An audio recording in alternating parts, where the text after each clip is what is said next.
इस्लामी आतंकवाद अपनी तरह का अनूठा आतंकवाद है, क्योंकि यहाँ लड़ाई हमेशा ही छद्मवेश में लड़ी जाती है। We are the victims of persecution. लेकिन जो भी इकोसिस्टम है वह पूर्णतया एक तरफा है। 1984 की इस्लामिक कट्टरपंथ पर CIA की एक गुप्त रिपोर्ट, भारत में इस्लामिक कट्टरपंथ के उभार का खतरा कम है क्योंकि डीप स्टेट के तौर पर वह भारत में बहुत गहरे बैठा है। इसमें कोई दो राय नहीं कि शिकायत भी तो कोई अपनों से ही करेगा ना।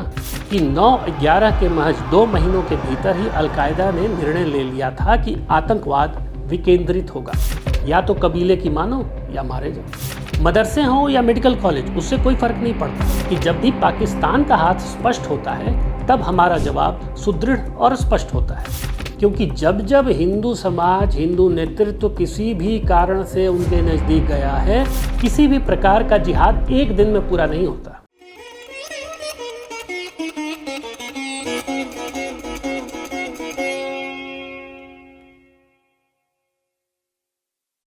नमस्ते।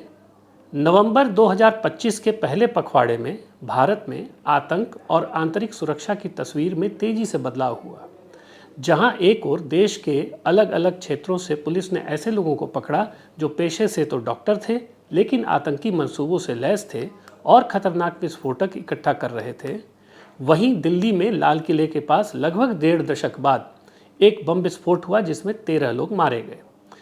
उधर भारी मात्रा में बरामद हुए विस्फोटक को निष्क्रिय करते हुए 9 लोगों की जान श्रीनगर में चली गई। कहानी इससे बहुत आगे निकल चुकी है और रोज़ नए नए खुलासे हो रहे हैं। ऐसी घटनाएं जब भी होती हैं तब इस्लामी आतंकवाद को लेकर सनातनी प्रतिक्रिया आश्चर्य मिश्रित होती है। ऐसा कैसे हो सकता है? मतलब पढ़े लिखे लोग आतंकवादी कैसे बन सकते हैं और क्यों बन जाते हैं? हमें तो बताया गया था कि गरीब लोग, अनपढ़ लोग, भटके हुए नौजवान, यही लोग आतंकवादी बनते हैं। यहाँ तो पुरुष ही नहीं, महिला डॉक्टर भी इस षड्यंत्र में संलिप्त पाई जा रही हैं। जब इन प्रश्नों के सीधे उत्तर नहीं मिलते तब बहुधा हम यानी सनातनी अपनी फ्रस्ट्रेशन में सरकार द्वारा अल्पसंख्यकों के लिए चलाई जा रही योजनाओं या सरकार अथवा किसी संगठन के बड़े अधिकारी द्वारा कही गई किसी नई पुरानी बात की हम निंदा करने लगते हैं। और हमारे मन में ये रहता है कि जब उन्हें आतंकवादी ही बनना है तो उनके लिए इतनी सहायता, इतने कल्याणकारी योजनाएं क्यों? वस्तुतः मामला इससे आगे और गहरा जाता है। इस्लामी आतंकवाद अपनी तरह का अनूठा आतंकवाद है, क्योंकि यहाँ लड़ाई हमेशा ही छद्मवेश में लड़ी जाती है। अगर इतिहास की ओर ध्यान दें तो विश्वविद्यालय जैसे अल फलाह यूनिवर्सिटी फरीदाबाद की है जो सुर्खियों में आई, उसमें जो हुआ वह कोई पहला मौका नहीं था। पहले भी प्रतिबंधित संगठन पॉपुलर फ्रंट ऑफ इंडिया और उनके साथी दक्षिण में ऐसा कर चुके हैं। शिक्षा के केंद्र को अपने लोगों को ट्रेनिंग देने के लिए, अपने लोगों को वहाँ कुछ आतंकी घटनाओं को कारित करने के लिए हेल्प करना, ये सारी बातें होती रही हैं। 70 एकड़ से अधिक के क्षेत्रफल में बनी फरीदाबाद की अल फलाह यूनिवर्सिटी एक दिन की बात तो नहीं है। इसको अनुमति तब मिली जब 1997 में एक ऐसी सरकार थी जिस पर राजनीतिक कारणों से तुष्टीकरण का दोष या आरोप लगता रहा है। लेकिन एक बार जब संस्था बन गई तब उसके बाद की सरकारों ने भी उसको रोकने की जहमत नहीं उठाई। अब इस मामले में क्या सरकार के पास कोई रिपोर्ट थी, सरकार को ऐसी कोई इंटेलिजेंस थी कि इस तरह का कार्य हो रहा है? यह विवेचना का प्रश्न है। यह तथ्य है कि अल फलाह यूनिवर्सिटी में पढ़ रहा प्रत्येक युवक युवती सीधे तौर पर किसी आतंकी घटना अथवा संगठन से संबद्ध नहीं होगा। हाँ, वहाँ से आतंकी संगठन और उनके स्लीपर सेल के लोग कई युवक युवतियों को अपने अलग अलग मिशन के लिए भर्ती भी करेंगे। साथ ही परोक्ष रूप से इस्लामी मान्यताओं और कट्टरपंथ की मान्यताओं को एक ही पटल पर खड़ा करके अधिक से अधिक बच्चों के मन में we are the victims of persecution के एहसास को मजबूत किया जाएगा।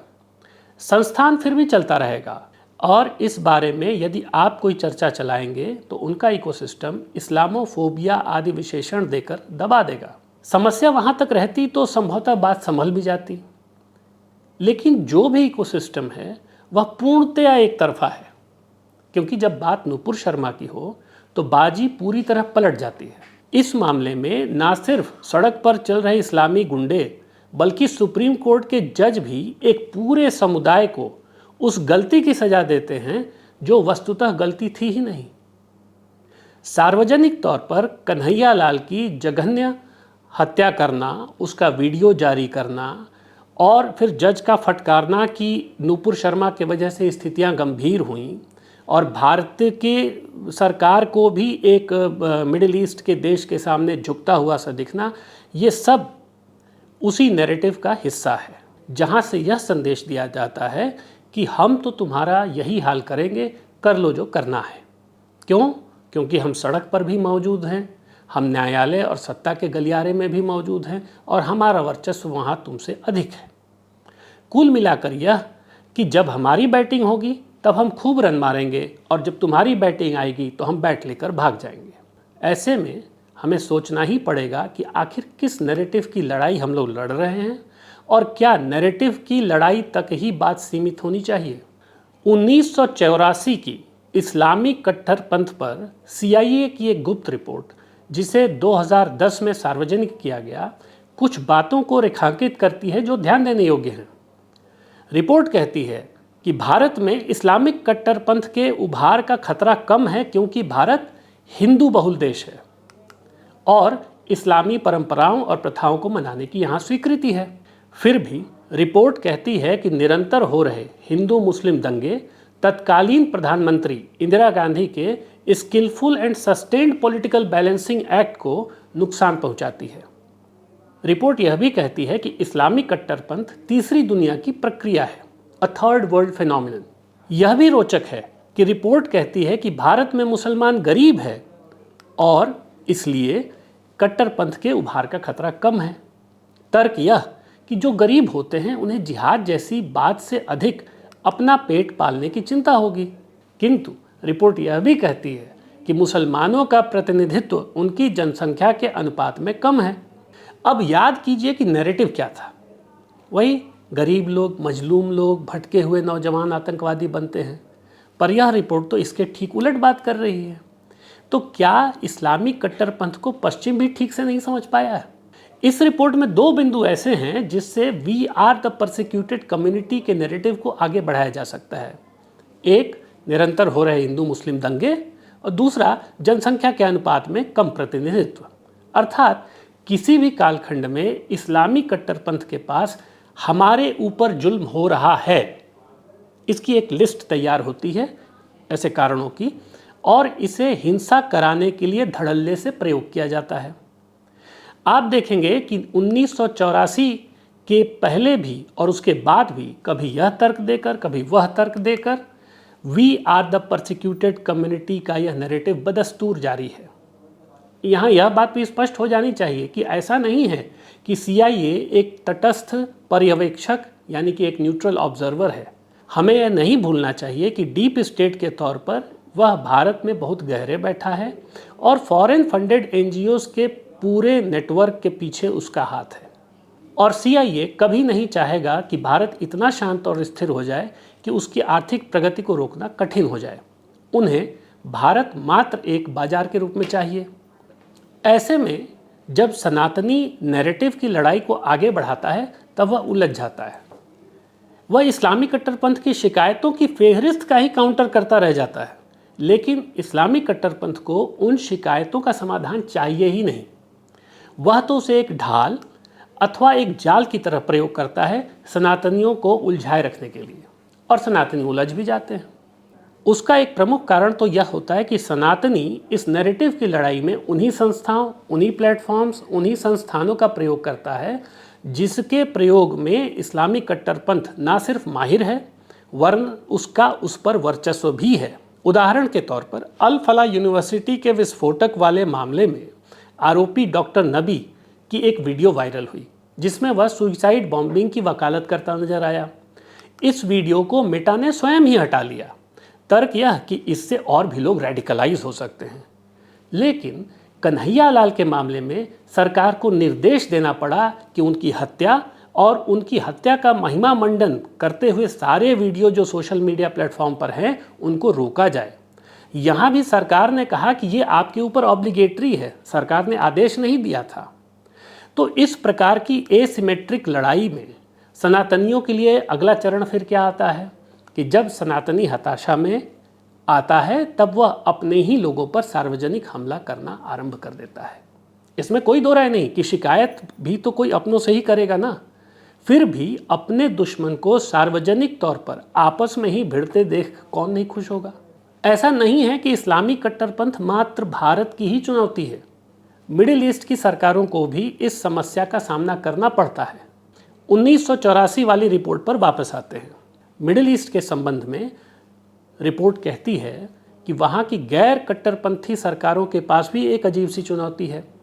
अपने देशों में इस्लामी कट्टरपंथ से निपटने के लिए उनके पास दो मुख्य रणनीतियाँ हैं। एक, उन गुटों को यह एहसास दिलाया जाए कि उनके लिए समाज में स्थान है। यह कैसे होता है? उन्हें कुछ पद आदि देकर, उनके मामलों का एक मंत्रालय बनाकर, इस्लामी तौर तरीकों को कानून और नियमों के जरिए समाज में अधिक पालन करवाकर, कुरान आदि पर सम्मेलन करवाकर। और दूसरा तरीका होता है दमन, उनके नेटवर्क को ध्वस्त करना, उनके नेताओं को जेल में डालना या ख़त्म करना और उनके संगठनों को बैन करना।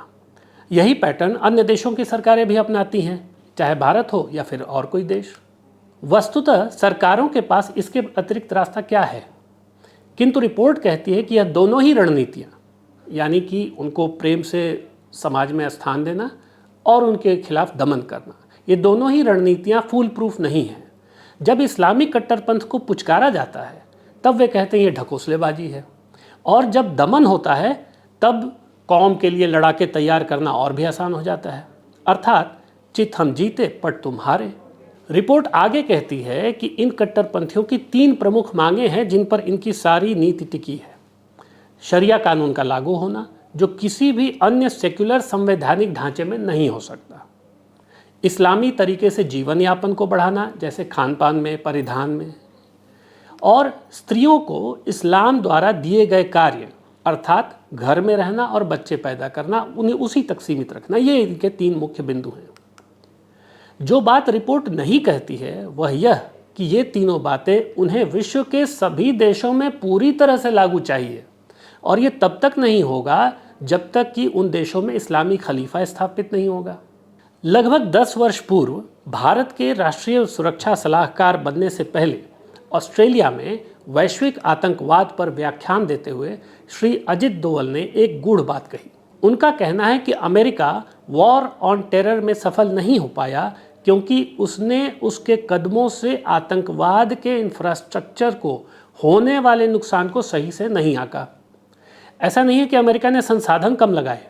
डोवल जी के अनुसार गलती यह थी कि उन्होंने सोचा कि एक संगठन, एक नेतृत्व और उसके कुछ खातों और फंडिंग के अन्य तरीकों पर शिकंजा कस के वे सफल हो जाएंगे, परंतु ऐसा हुआ नहीं। हुआ यह कि 9/11 के महज 2 महीनों के भीतर ही अलकायदा ने निर्णय ले लिया था कि आतंकवाद विकेंद्रित होगा, डिसेंट्रलाइज्ड। इसे हम फ्रेंचाइजी मॉडल कह सकते हैं, एक प्रकार से आतंकवाद का ओपन सोर्स कोड। अब कोई भी कहीं भी अलकायदा बन सकता है। ऐसा क्यों हुआ? डोवल जी कहते हैं कि अमेरिका ने सोचा कि जिन कदमों को उठाने से उनके यहाँ कोई संगठन नेस्तनाबूद किया जा सकता है वही इस्लामी कट्टरपंथ के मामले में भी होगा, किंतु उन्होंने अलकायदा के सोचने के तरीके पर गौर नहीं किया। ठीक यही पैटर्न आपको भारत में भी दिखेगा। विनय कुमार सिंह जी की पुस्तक ब्लीडिंग इंडिया में उन्होंने स्पष्ट बताया है कि कैसे स्वतंत्रता पूर्व से लेकर अब तक इस्लामी कट्टरपंथ ने अनेकों नाम एवं स्वरूप बदले हैं, किंतु उस कट्टर विचारधारा को जारी रखा है। चाहे वह सिमी हो या पीएफआई, सबने अपना नाम और स्वरूप बदला है, किंतु विचारधारा वही है। यहाँ तक कि वही लोग अलग अलग संगठन बनाकर सक्रिय रहते हैं। जब एक संगठन बैन हो जाता है तब दूसरा नाम रखकर फिर से वही कार्य करने लगते हैं। तभी तो वर्तमान सरकार ने 2019 में कानून में बदलाव लाकर मात्र एक संगठन ही नहीं वरन उससे जुड़े व्यक्ति को आतंकवादी गतिविधियों में लिप्त होने का दोषी मानने का प्राविधान किया है। एक और कारण है कि इस्लामिक कट्टरपंथ कभी भी पूरी तरह समाप्त नहीं होता। कुछ शक्तियां अपने घमंड, चालबाजी या सही समझ के अभाव में यह सोच बैठती हैं कि वे इन हिंसक तत्वों का जब मन करेगा तब किसी और देश के विरुद्ध प्रयोग कर लेंगी। किंतु वे यह भूल जाती हैं कि कालांतर में यही कट्टरपंथी शक्तियां उनके लिए भस्मासुर बन जाती हैं। अमेरिका ने अफगानिस्तान से सोवियत संघ को हटाने के लिए वहां मुजाहिदीनों को प्रश्रय दिया, जो बाद में अलकायदा और तालिबान जैसे संगठनों के जन्म की नींव बना। और एक समय आया जब ये संगठन अमेरिका पर ही हमलावर हो गए। एक और प्रश्न है जिस पर हमें गौर करना चाहिए कि इस्लामी कट्टरपंथ अपने ही मुस्लिम समुदाय को किस प्रकार प्रयोग में लाता है। यह तो तय है कि इस्लामी कट्टरपंथ का अंतिम लक्ष्य खलीफा है, किंतु क्या यह भी सच नहीं कि मिडिल ईस्ट में बैठा खलीफा जब सच्चाई बनेगा तब बनेगा? तब तक के लिए इस्लामी कट्टरपंथ मजहब का भय दिखाकर, कुफ्र का भय दिखाकर, दोजख का भय दिखाकर या बचपन से मदरसों और अपने समुदाय में निरंतर ब्रेन वॉशिंग करके यह सुनिश्चित करता है कि यहाँ बैठा मुसलमान वहाँ के खलीफा के बारे में सोचे। इसीलिए वह राष्ट्रीय सीमाओं से परे एक वैश्विक इस्लामिक भाईचारा की धारणा को स्थापित करता रहता है। यह तो तय है कि चाहिए तो उसे भी राजनीतिक सत्ता ही, लेकिन मजहब के रंग में रंगी हुई, ताकि उसकी वैधता, उसकी लेजिटिमेसी स्वतः ही स्थापित हो जाए। और आज लड़ाई भौतिक स्तर पर ही नहीं वरन बौद्धिक स्तर पर भी लड़ी जा रही है। यदि हम इस्लामिक कट्टरपंथ के नैरेटिव को देखें तो वहाँ एक स्तर पर मात्र यह स्थापित करने का प्रयास होता है कि पूरे विश्व की सभी शासन, प्रशासन और समाज की व्यवस्थाएं गलत हैं और एकमात्र शरिया ही सही है। यह किसी भी नैरेटिव या जस्टिफिकेशन से बहुत आगे की बात हो जाती है। एक प्रकार का कट्टर कैंसल कल्चर जिसे तर्कों से हराया नहीं जा सकता, क्योंकि सामने वाले ने आपको पहले ही खारिज कर दिया है और आप उससे निवेदन करते हैं कि नहीं भाई मेरे भी मान लो, मैं भी सही हूँ। वस्तुतः यह फाइट फॉर लेजिटिमेसी है और इसे इस्लामी कट्टरपंथ अपने लोगों के बीच में पहले ही जीत चुका है, क्योंकि उसने अपने लोगों को ब्रेन वॉश कर रखा है। उन्हें और कोई दूसरा विकल्प दिया ही नहीं जाता, या तो कबीले की मानो या मारे जाओ। हालांकि यह बात भी सही है कि इस्लामी कट्टरपंथ की सबसे बड़ी शक्ति उसकी सबसे बड़ी चुनौती भी है। अपनी ही कौम पर पकड़ बनाए रखना और उस पर शिकंजा कस के रखना, इस लक्ष्य को वह नज़रअंदाज नहीं कर सकता। इतना तो उन्हें भी पता होगा कि वह दिन कभी नहीं आएगा जब पूरे विश्व में एक ही मजहब का परचम लहराएगा। किंतु यह सब बाग दिखाकर इस्लामी कट्टरपंथ मुस्लिम समुदाय को उस नम मिट्टी की तरह प्रयोग करता है जहां आवश्यकता अनुसार आतंकवादी घटनाओं को अंजाम देने के लिए नए नए रंगरूट उगाए जा सकें। मदरसे हों या मेडिकल कॉलेज, उससे कोई फर्क नहीं पड़ता। यह प्रक्रिया चलती ही आई है और चलती ही रहेगी। नैरेटिव की लड़ाई उसके लिए मात्र एक कवर फायर का काम करती है। इस्लामी खलीफा एक सुंदर मरीचिका है जिसका भ्रम आज का इस्लामी कट्टरपंथ बनाए रखता है और अपनी ही कौम को अपनी जकड़ से बाहर नहीं आने देता है। इस्लामी कट्टरपंथ के मायाजाल को एक और तरीके से समझा जा सकता है। भारत में ही एक समय में 4 मुख्य क्षेत्र थे जहां किसी न किसी प्रकार का आतंकवाद, इंसर्जेंसी, मिलिटेंसी थी। पंजाब में खालिस्तान टेररिज्म को शांत करा लिया गया। पिछले 1 दशक से उत्तर पूर्व भारत में भी बयार बदली है, इंसर्जेंसी कम हुई है। नक्सलवाद जैसी समस्या जो भारत के हृदय स्थल में पसरती जा रही थी, उसका भी अब लगभग खात्मा कर दिया गया है। लेकिन इस्लामी कट्टरपंथ द्वारा संचालित आतंकवाद अभी भी नासूर बना हुआ है। अक्सर कहा जाता है कि इस्लामी कट्टरपंथ या किसी भी प्रकार के आतंकवाद से निपटने के लिए मजबूत राजनैतिक इच्छा शक्ति चाहिए। यह बात मुंबई में हुए 26/11 के हमले के समय और उसके बाद भी कही गई। यह इच्छा शक्ति पिछले 1 दशक से बिल्कुल स्पष्ट दिख रही है। फिर भी इस्लामिक कट्टरपंथ नेस्तनाबूद होने का नाम नहीं ले रहा। क्या यह रोचक नहीं कि जब भी पाकिस्तान का हाथ स्पष्ट होता है तब हमारा जवाब सुदृढ़ और स्पष्ट होता है। चाहे उरी के बाद सर्जिकल स्ट्राइक हो, पुलवामा के बाद बालाकोट एयर स्ट्राइक हो या फिर पहलगाम के बाद ऑपरेशन सिंदूर। लेकिन जब घर के अंदर के लोग शामिल हों तब तरीके दूसरे हो जाते हैं। तब एक और आवाज़ उठती है कि हर मुसलमान आतंकवादी नहीं होता, आतंक का धर्म नहीं होता। दूसरी ओर से आवाज़ उठती है कि आतंक का धर्म है। मामला इसी में उलझ कर रह जाता है। चाहे NIA हो, दूसरी इंटेलिजेंस एजेंसीज हो या राज्यों की पुलिस, वे सब निरंतर टेरर मॉड्यूल्स को नेस्तनाबूद करने में लगे रहते हैं। यह भी बात सही है कि पिछले 1 दशक में आतंकवादी घटनाएं कम हुई हैं, फिर भी इस्लामी जिहाद के अलग अलग रूप हमारे सामने आते रहते हैं, चाहे वह लव जिहाद हो, लैंड जिहाद हो, डेमोग्राफिक जिहाद हो। प्रश्न यह है कि सनातनी समाज इसको कैसे समझे और क्या करे। स्पष्ट है, यहाँ सीधे उत्तर नहीं मिलेंगे। यदि यह कहा जाए कि सनातनी मुसलमानों से नज़दीकी बढ़ाएं और उन्हें अपने विश्वास में लेकर इस्लामी कट्टरपंथी नेतृत्व से अलग करें, तो उनके मन में शंकाओं का ज्वार उमड़ आता है। क्योंकि जब जब हिंदू समाज, हिंदू नेतृत्व किसी भी कारण से उनके नज़दीक गया है, उन्हें धोखा ही प्राप्त हुआ है। फिर चाहे वह महात्मा गांधी की शह पर अली बंधुओं द्वारा वह माहौल बनाना हो जिसके तहत मोपला नरसंहार किया गया, या फिर कश्मीर जहां भगाए जाने के पहले तक कश्मीरी हिंदुओं ने सोचा था कि स्थितियां सामान्य हो जाएंगी, किंतु उनके मुसलमान पड़ोसियों ने ही आतंकियों की मुखबिरी की थी। अथवा पाकिस्तान से अमन की आशा और पीपल टू पीपल कांटेक्ट की चहल पहल के बीच 90 के दशक से आरंभ करते हुए 21वीं सदी के तमाम आतंकी हमले हों। जब अटल जी का लाहौर दौरा होता है तब कारगिल होता है, जब धारा 370 हटती है तब पहलगाम होता है। यह होना ही है। हर बार आतंकवादी मुसलमान होते थे और हर बार वही जुमला सुनाई देता था कि आतंक का धर्म नहीं होता, और यही आज भी चल रहा है। और जब सनातनी इस नैरेटिव की लड़ाई में उलझा होता है तब वह यह भूल जाता है कि हमारे देश में इस्लामिक कट्टरपंथ का इस्तेमाल वे विदेशी शक्तियां भी करती हैं जो भारत को अस्थिर रखना चाहती हैं। अलग अलग स्रोतों से इसके लिए बाकायदा पैसे आते हैं। फिर वह चाहे किसी भी प्रकार का जिहाद हो, यदि सीधे तौर पर नहीं तो इस्लामी कट्टरपंथ की वकालत करने वालों की जमात को शह दिया जाता है। सनातनी यह देख चुका है कि बड़े भाई होने के नाते उसने कितना भी त्याग किया हो, छोटे भाइयों अर्थात अल्पसंख्यक की डुगडुगी बजाने वालों ने हमेशा उस विश्वास के जवाब में धोखा ही दिया है। वह यह भी देख चुका है कि कैसे उसके एजुकेशनल सिस्टम से लेकर मीडिया से लेकर फिल्में से लेकर सोशल मीडिया, हर जगह विमर्श का एक ही रुख है, we are the persecuted community and we need special concessions. ऐसे में वह क्या कर सकता है? चाहे सरकार हो चाहे नैरेटिव की लड़ाई, इन सब की सीमाएं हैं।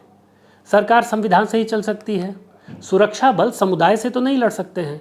वे इंडिविजुअल आतंकवादी अथवा उसके ग्रुप को ही निशाना बना सकते हैं, और वे निरंतर इस प्रक्रिया में लगे रहते हैं। किंतु इस्लामी कट्टरपंथ को जिंदा रखने में कुछ गुटों का मकसद सिद्ध होता है। एक तो स्वयं इस्लामी कट्टरपंथ का नेतृत्व। यह वह नेतृत्व है जो अपने लोगों को मृत्यु के उपरांत जन्नत का लालच दिखाकर फट जाने के लिए प्रशिक्षित करता है, उत्तेजित करता है और स्वयं इस धरती पर जन्नत भोगता है। इसलिए इस्लाम की लड़ाई उनके लिए फ़ायदे और सिर्फ फ़ायदे का ही सौदा है। इजराइल और फिलिस्तीन को ही देख लें। इजराइल पर हमला हमास ने किया, और जब इजराइलियों ने प्रतिकार किया तो पता चला कि हमास की टॉप लीडरशिप दूसरे देशों में जाकर छिपी है, और उनके अड्डे अस्पतालों के नीचे सुरंगों में हैं, इस सोच के अंतर्गत कि सामने वाला इतना तो नहीं गिर सकता कि हॉस्पिटल पर बम पटक देगा। ऐसा होता है। अक्सर असुरों को स्वयं की दरिंदगी से अधिक आम इंसानों की अच्छाई पर विश्वास होता है। रावण को पता था कि यदि वह ब्राह्मण के वेश में जाएगा तो सीता जी कितनी भी सशंकित क्यों न हो, वे उसको आश्रम में प्रवेश करने से नहीं मना कर पाएंगी, और हरण हो गया। दूसरा गुट उन शक्तियों का है जो या तो अपने देश की आधिकारिक नीति से इतर अपना ही धंधा चलाते हैं, जिन्हें कभी हम नॉन स्टेट एक्टर या कभी रोग एलिमेंट्स कहते हैं, या अधिक संभ्रांत भाषा में मिलिट्री इंडस्ट्रियल कॉम्प्लेक्स कहते हैं। तीसरे, बड़ी बड़ी शक्तियों का भी स्वार्थ रहता है। भारत को अधिक नहीं तो इतना तो परेशान करके रखो कि वह अपनी ही व्यवस्थाएं ठीक करने में लगा रहे और हम उसके लिए बाजार बने रहे, यानी कि भारत उनके लिए बाजार बना रहे। इसके लिए उनके पास कई हथियार हैं, जैसे foreign funded NGOs, compromise political leaders, ईसाई धर्म का प्रचार का इकोसिस्टम, खरीदे गए बुद्धिजीवी, और हाँ, इस्लामिक कट्टरपंथ। फिर क्या करें? संभवतः एक तरीका है, किसी भी प्रकार का जिहाद एक दिन में पूरा नहीं होता। चाहे बम फोड़ना हो, या किसी गैर मुस्लिम बहुल क्षेत्र में मस्जिद खड़ी करना, या किसी सनातनी लड़की को लव जिहाद में फंसाना, इन सब के लिए एक कालखंड चाहिए होता है, एक समय लगता है। क्या आप अपने आसपास ऐसी किसी गतिविधि को देख पा रहे हैं? यदि हाँ, तो जहाँ भी आप जो भी देख पा रहे हैं उस सूचना को किसी जिम्मेदार व्यक्ति के पास पहुँचा दें। एक सूत्र तो यह पकड़ ले। एक और सूत्र है जिसे सनातनी पकड़ सकता है। दोवल जी के लगभग 10 वर्ष पूर्व दिए गए उस व्याख्यान पर वापस चलते हैं। पाकिस्तान और वैश्विक आतंकवाद के संदर्भ में दोवल जी कहते हैं कि यदि आप इन आतंकी संगठनों तत्वों को रोकना चाहते हैं तो इनको सैंक्चुरी मत दीजिए। Deny the sanctuaries. Let there be no one who has got a sanctuary in your land. And this movement can be contained. If you have got a sanctuary, money will come from a source that you cannot imagine. अर्थात वह नम भूमि जहां आसानी से इस्लामी कट्टरपंथ अपने लिए आतंकवादियों की फसल काट सके। वे कहते हैं कि यदि आप ऐसा नहीं करेंगे, यानी उनको सैंक्चुरी प्रदान करेंगे, तो फिर फंडिंग ऐसे ऐसे स्रोतों से आएगी कि आप सोच भी नहीं सकते। यह बात संभवतः पाकिस्तान के परिप्रेक्ष्य में ही नहीं, बल्कि आपके पड़ोस में होने वाली गतिविधियों पर भी उतनी ही सच साबित हो सकती है। तो क्या आप अलर्ट रहकर ऐसी किसी गतिविधि को देखते ही जिम्मेदार लोगों तक सूचना पहुंचा सकते हैं?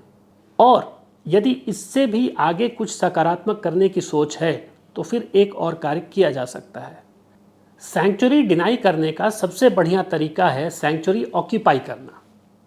जहां भी खाली स्थान रहेगा और उसको ध्यान देने वाला कोई नहीं होगा तो वहां ऐसे अवैध तत्वों का आना जाना शुरू होगा।